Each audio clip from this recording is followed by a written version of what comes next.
ಪ್ರಮಾಣದಲ್ಲಿ ಬದಲಾಗ್ತಾ ಇದೆ. ಟೆಕ್ನಾಲಜಿ ಒಂದು ಕಡೆ, ನಮ್ಮ ಮೈಂಡ್ ಸೆಟ್ ಒಂದು ಕಡೆ, ಆಮೇಲೆ ಸನ್ನಿವೇಶಗಳು ಒಂದು ಕಡೆ. ಆದರೆ ನಮ್ಮ ವೃತ್ತಿ ಧರ್ಮ ಏನು?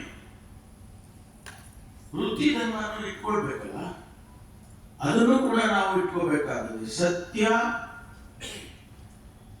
ಸತ್ಯವನ್ನ ಹೇಳಬೇಕು. ನೀವು ಸತ್ಯನ ಮರೆಮಾಚಕ್ಕಾಗೋದಿಲ್ಲ. ನೀವು ಏನೋ ಸತ್ಯ ಇದೆ, ನೀವು ಹೇಳೋದೇ ಬೇರೆ ಆದ್ರೆ ಅದು ತಪ್ಪಾಗುತ್ತೆ. ಅದನ್ನ ಮಿಸ್ಇನ್ಫಾರ್ಮೇಶನ್ ಅಂತ ಕರಿತೀವಿ ನಾವು. ಸದ್ಯದಲ್ಲಿ ನಾನು ಅದಕ್ಕೆ ಹೊಸ ಕಾನೂನನ್ನು ಕೂಡ ರಾಜ್ಯದಲ್ಲಿ ತರ್ತಾ ಇದ್ದೆ.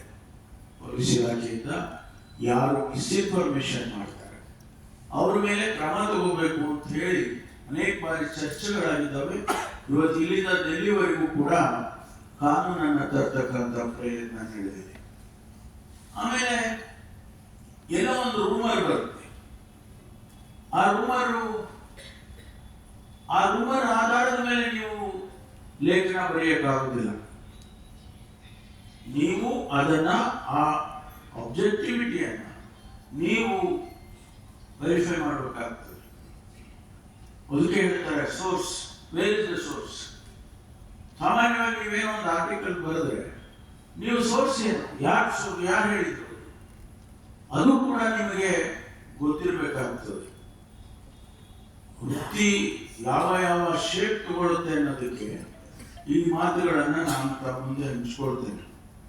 ಆಮೇಲೆ you have to be very clear about your writings.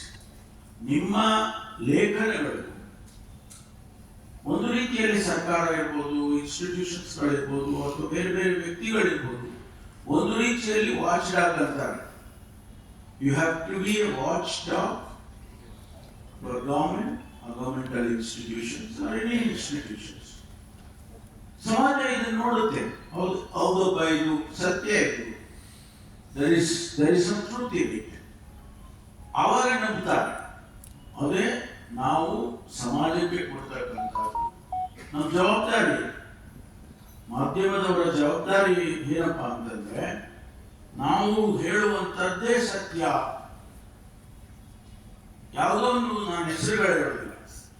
ಈ ಒಂದು ಪತ್ರಿಕೆಯಲ್ಲಿ ನಮ್ಮದು ಯಾವುದೋ ಒಂದು ವಿಷಯ ಬಂದಾಗ ಜನ ಅದನ್ನ ನಂಬ್ತಾರೆ. ಇಂಥ ಪತ್ರಿಕೆಯಲ್ಲಿ ಬಂದಿದೆ ಅಂದಾಗ ಅದನ್ನ ನಂಬ್ತಾರೆ. ಆ ಪತ್ರಿಕೆಯವರು ಅದನ್ನು ಉಳಿಸ್ಕೋಬೇಕಲ್ವಾ, ಆ ನಂಬಿಕೆಯನ್ನು ಉಳಿಸ್ಕೋಬೇಕಲ್ಲ. ಒಟ್ಟಾರೆ ಇದು ಮಾಧ್ಯಮದ ಅಥವಾ ಪತ್ರಿಕೋದ್ಯಮದ ಧರ್ಮ. ಎಲ್ಲರೂ ಉಳಿಸ್ಕೋಬೇಕು. ಬರೀ ಅವರೊಬ್ಬರೇ, ಆ ಪತ್ರಿಕೆಯವರೊಬ್ಬರೇ ಆ ಟೈಟಲ್ ತಗೊಳಕ್ಕಾಗೋದಿಲ್ಲ. ಅವರು ಉಳಿಸ್ಕೋಬೇಕಾಗುತ್ತೆ. ಅದನ್ನ ಮನಸ್ಸಿನಲ್ಲಿ ಇಟ್ಕೋಬೇಕಾಗುತ್ತೆ ಅನ್ನುವಂಥದ್ದು. ಆಮೇಲೆ ನಾವೆಲ್ಲ ಈಗ ನಮಗೆ ಅಕೌಂಟಬಿಲಿಟಿ ಇದೆ. ನಾನು ಚುನಾವಣೆಗೆ ನಿಲ್ತೀನಿ, ಜ್ಯೋತಿ ಸುರೇಶ್ ಗೌಡರು ಚುನಾವಣೆಗೆ ನಿಲ್ತಾರೆ. ನಾವು ಚುನಾವಣೆಗೆ ಹೋದಾಗ 5 ವರ್ಷಕ್ಕೆ ಒಂದ್ಸರಿ ಹೋಗ್ತೀವಿ. ಜನ ನಮ್ಮಲ್ಲಿ ಒಂಥರ ನಾವೇನು ಬ್ಯಾಲೆನ್ಸ್ ಶೀಟ್ ಕೊಡದೇ ಇದ್ರು ಕೂಡ ನಮ್ಮನ್ನ ಲೆಕ್ಕಾಚಾರ ಮಾಡಿ ನೋಡಿರ್ತಾರಲ್ವಾ. ಸರಿ ತಪ್ಪು ಅಥವಾ ಏನು ಒಳ್ಳೆಯವನು ಕೆಟ್ಟವನು, ಕೆಲಸ ಮಾಡಲಿಲ್ಲ. ಇದೇ ಅಕೌಂಟಬಿಲಿಟಿ ನಮಗೆ ಪೊಲಿಟಿಷಿಯನ್ಸ್ಗೆ. ಅಧಿಕಾರಿಗಳಿಗೆ ಒಂದು ರೀತಿಯ ಅಕೌಂಟಬಿಲಿಟಿ ಇದೆ. ಆದರೆ ನಿಮಗೂ ಇದೆ ಅಕೌಂಟಬಿಲಿಟಿ. ಸುಮ್ಮನೆ ನಾನೇನೋ ಆರ್ಟಿಕಲ್ ಬರೆದೆ, ನಾನೇನೋ ಇದು ಮಾಡಿದೆ, ನಾನೇನೋ ಅದು ಮಾಡಿದೆ, ಅದು ಆಗೋದಿಲ್ಲ. You also have to be accountable to public. ಅದು ನಿಮ್ಮಲ್ಲಿ ಮನಸ್ಸಲ್ಲಿ ಇರಬೇಕಾಗ್ತದೆ ಅನ್ನುವಂಥದ್ದು. ಆಮೇಲೆ you have to respect the privacy of an individual. ಯಾರೇ ಇರಲಿ, ಅದನ್ನ ನೀವು ಬಹಳ ಎಚ್ಚರಿಕೆಯಿಂದ ಇಟ್ಕೊಳ್ಬೇಕಾಗುತ್ತೆ. ಯಾಕಂದ್ರೆ ವ್ಯಕ್ತಿ ಇರ್ಬೋದು, ಇನ್ಸ್ಟಿಟ್ಯೂಷನ್ ಇರ್ಬೋದು, ಅಥವಾ ಬೇರೆ ಸರ್ಕಾರ ಇರ್ಬೋದು, ಬಹಳ ಶ್ರಮ ಪಟ್ಟು ಮಾಡಿರ್ತಾರೆ, ಆ ವ್ಯವಸ್ಥೆ ಮಾಡಿರ್ತಾರೆ.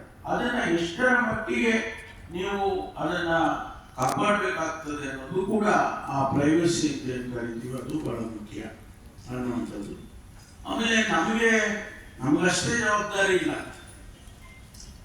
ಸಮಾಜದ ಜವಾಬ್ದಾರಿ, ಸೋಷಿಯಲ್ ರೆಸ್ಪಾನ್ಸಿಬಿಲಿಟಿ ನಮಗಷ್ಟೇ ಇರೋದಿಲ್ಲ, ಆದರೆ ನಿಮಗೂ ಕೂಡ ಇದೆ. ಯಾಕೆಂದ್ರೆ ಯಾವುದೋ ಒಂದು ಆರ್ಟಿಕಲ್ ಬರೀತೀರ, ಆ ಆರ್ಟಿಕಲ್ಲು ಸಮಾಜದಲ್ಲಿ ಹೇಟ್ರೆಡ್ ಅನ್ನ ಕ್ರಿಯೇಟ್ ಮಾಡುತ್ತೆ. ಆ ಆರ್ಟಿಕಲ್ ಓದಿದ ಮೇಲೆ ನಾನು ಅಂಥವ್ರ ಮೇಲೆ ಹಿಂಗೆ ಇಂಥ ಅಭಿಪ್ರಾಯ ಇತ್ತು, ಇಂಥ ಅಭಿಪ್ರಾಯನೇ ಚೇಂಜ್ ಆಗುತ್ತೆ.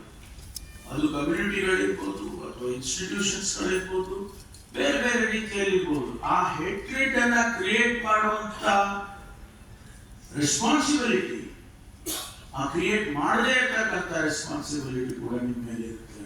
ಸೋಷಿಯಲ್